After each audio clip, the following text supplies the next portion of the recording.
اعوذ باللہ من الشیطان الرجیم بسم اللہ الرحمن الرحیم الف لام میم صاد. یہ حروف مقطعات ہیں، اور جیسا کہ میں عرض کر چکا ہوں شروع میں، ان کا حقیقی یقینی مفہوم مطلب کسی کو معلوم نہیں. راز ہے اللہ اور بندے کے در، اللہ اور اللہ کے رسول کے مابین. البتہ یہ نوٹ کر لیجئے یہاں چار ہیں، اس سے پہلے دو الف لام میم سورہ بقرہ سورہ آل عمران، یہاں الف لام میم صاد ہے. دو صورتیں ایسی ہیں کہ جن میں چار چار حروف آئے ہیں، الف لام میم صاد، الف لام میم را. کتاب انزل الیک فلا یکن فی صدرک حرج منہ، یہ کتاب ہے محمد صلی اللہ علیہ وسلم جو آپ پر نازل کی گئی ہے، تو نہیں ہونا چاہیے آپ کے جی میں کچھ تنگی اس کی وجہ سے. کس وجہ سے تنگی ہوتی تھی حضور کو صلی اللہ علیہ وسلم؟ اگرچہ آپ نے اپنی پوری جان ہلکان کر دی تھی، لیکن جب لوگ ایمان نہیں لاتے تھے تو آپ کو یہ فکر ہوتی تھی کہیں میری کوئی کوتاہی تو نہیں ہے. شریف آدمی کا معاملہ یہ ہوتا ہے. عام آدمی جو ہے وہ اپنی غلطیوں کا وبال بھی دوسروں پر ڈالتا ہے، اپنی غلطی نہیں دیکھے گا، اس نے یہ کر دیا تھا، اس نے یہ کیا، اس کی وجہ سے یہ ہو گیا، اپنے آپ کو صاف بچائے گا. لیکن شریف انسان جو ہے وہ ہمیشہ دیکھتا ہے میری خطا کیا ہے، کہیں میری غلطی تو نہیں، کوئی میری کوتاہی تو نہیں. اور اس کا ایک بوجھ ہے دل کے اوپر، یہ لوگ ایمان نہیں لا رہے، کہیں میری طرف سے کوئی کمی رہ گئی ہے، کوئی کوتاہی ہے. کتاب انزل الیک فلا یکن فی صدرک حرج منہ، اس کی وجہ سے آپ کے اوپر کوئی تنگی نہیں ہونی چاہیے. لتنذر بہ وذکریٰ للمؤمنین، یہ تو اس لیے ہے کہ آپ اس کے ذریعے سے آپ خبردار کر. تنذر بہ، وہی لفظ آ گیا جو سورہ نام میں تھا، اوحی الی ھذا القرآن لانذرکم بہ ومن بلغ وذکریٰ للمؤمنین، اور یاد دہانی ہے اہل ایمان کے لیے جن کی جو فطرتیں ہیں وہ سلیم ہیں، ابھی ان کے اندر پوٹینشلی وہ ایمان موجود ہے. اس ایمان کو، ڈورمنٹ کو ایکٹیویٹ کر کے یاد دہانی، جیسے کہ آپ کو کوئی چیز بھول گئی تھی، اس کی کوئی نشانی دیکھی فوراً وہ شے یاد آ گئی. اس طریقے سے اللہ تعالیٰ نے اس کتاب کی آیات کو ذکرہ بنا دیا ہے. اتبعوا ما انزل الیکم من ربکم، پیروی کرو اس کی جو نازل کیا گیا تمہاری طرف تمہارے رب کی طرف سے. اب یہ کس کی بات ہو رہی ہے؟ اب یہ لوگوں سے خطاب ہو رہا ہے. پہلے حضور سے صیغہ تھا فلا یکن فی صدرک حرج، اتبعوا جمع کا صیغہ ہے. پیروی کرو اس کی جو نازل کیا گیا تمہاری طرف تمہارے رب کی طرف سے. ولا تتبعوا من دونہ اولیاء، اور مت پیروی کرو اس کے سوا کچھ اور کو اپنے اولیاء بنا کر، کچھ اور کو اپنے ند اور ضد بنا کر ان کی پیروی نہ کرو. قلیلا ما تذکرون، کم ہی ہے جو نصیحت تم حاصل کرتے ہو.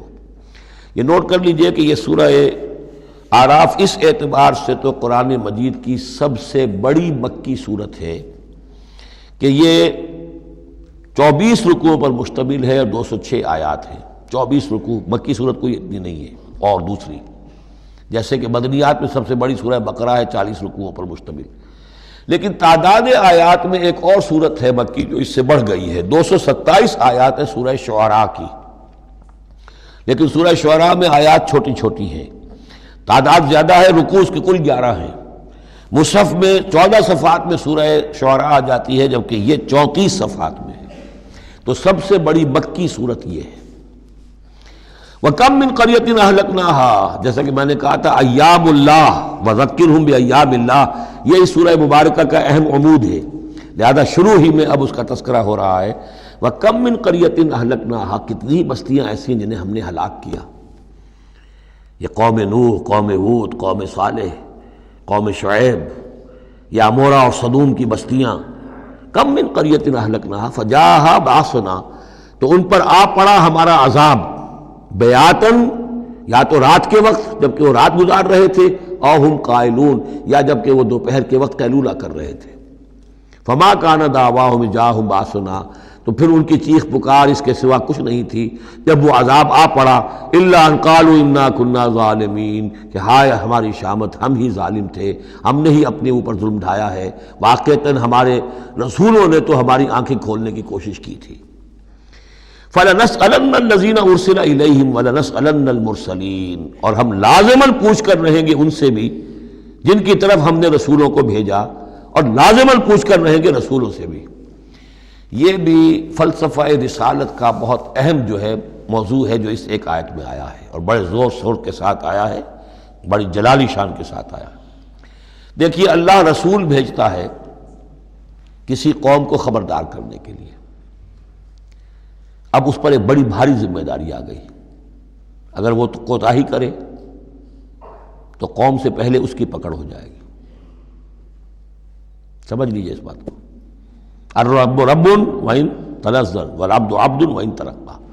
یہ ایسے ہی ہے جیسے آپ نے کسی کو پیغام دیا اپنے کسی دوست کے لیے کہ بھائی ذرا پیغام وہاں پہنچا دینا، یہ کام کل شام تک وہ ضرور کر دیں ورنہ میرا بڑا نقصان ہو جائے گا. تو وہ کام انہوں نے نہیں کیا، آپ کا نقصان ہو گیا. آپ غصے میں بھرے ہوئے آگ بگولا بنے ہوئے گئے اور آپ اس سے لڑے اپنے دوست سے کہ میں نے تمہیں پیغام بھیجا تھا، تم نے میرا کام نہیں کیا، میرا نقصان ہو گیا. اگر وہ کہہ دے بھائی مجھے تو آپ کا پیغام پہنچا ہی نہیں، کیا کریں گے آپ؟ وہ سارے جھاگ کی طرح غصہ آپ کا بیٹھ جائے گا کہ نہیں؟ اب غصہ کس پہ آئے گا؟ اس پیغامبر پر آئے گا. اب آپ جا کر اس کا گریبان پکڑیں گے. اللہ کے بندے تجھے میں نے یہ ذمہ داری سونپی تھی، یہ پیغام اہم تھا، میرا پیغام تمہیں پہنچانا تھا، تم نے نہیں پہنچایا، میرا نقصان ہو گیا، اب اس کی تلافی تم کرو. بالکل یہی معاملہ ہے اللہ، رسول اور قوم یا انسان. اللہ نے پیغامبر بنا کر بھیجا رسول کو. خدا نہ خواستہ بالفرض اس پیغام کے پہنچانے میں کوتاہی ہو جائے تو پہلا مجرم رسول ہے. ہاں وہ پہنچا دے تو وہ کیسا اے اللہ میں نے پہنچا دیا تھا، اب یہ ذمہ دار ہے. Now they are responsible.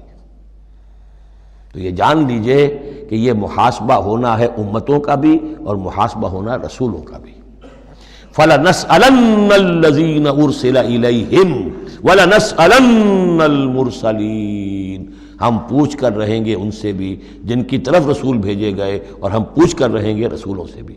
اسی کی ایک جھلک آئی تھی نا، ماذا اجبتم، کیا جواب ملا آپ لوگوں کو؟ یا عیسی ابن مریم انت قلت للناس اتخذونی وامی الہین من دون اللہ.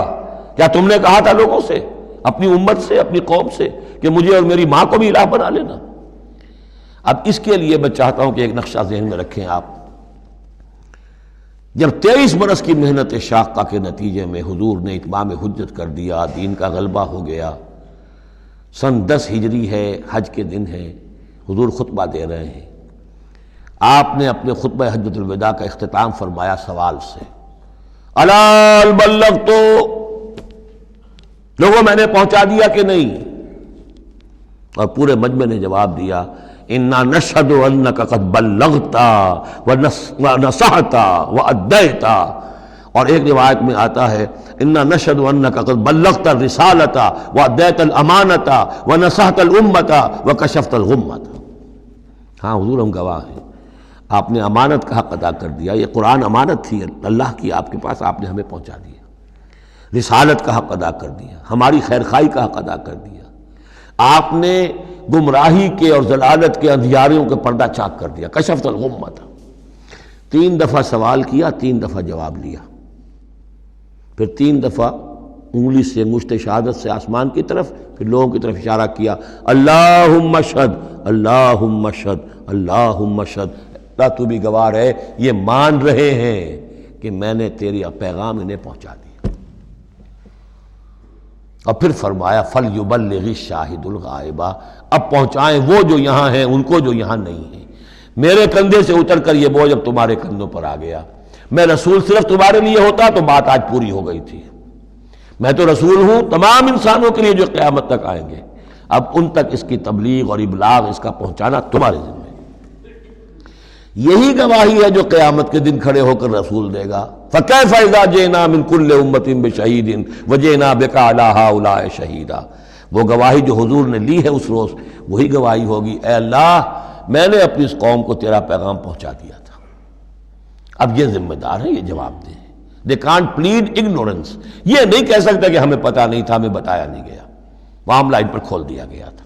تو یہ آیت بڑی اہم ہے. فَلَنَسْأَلَنَّ الَّذِينَ أُرْسِلَ إِلَيْهِمْ وَلَنَسْأَلَنَّ الْمُرْسَلِينَ. ہم لازماً پوچھ کر رہیں گے ان سے بھی جن کی طرف رسولوں کو بھیجا گیا، اور ان سے بھی جنہیں رسول بنا کر بھیجا گیا. وَلَنَقُصَّنَّ عَلَيْهِمْ بِعِلْمٍ وَمَا كُنَّا غَائِبِينَ. اور پھر جو کچھ ہم ان کے سامنے احوال بیان کریں گے وہ علم کی بنیاد پر کریں گے. ہم کہیں غائب تو نہیں تھے.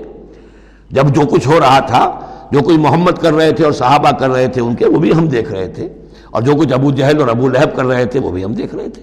ماں کو نہ غائبین، ہم کہیں غائب تو نہیں تھے، ہاں تمہاری نگاہوں سے اوجل تھے، ہوا معکم انا معکم، تم وہ تو تمہارے ساتھ ہی ہے جہاں تم ہو، تو ہم تو خود جو ہے، تم خود گواہ ہے، ہر صورتحال جو ہے وہ ہمارے سامنے ہے۔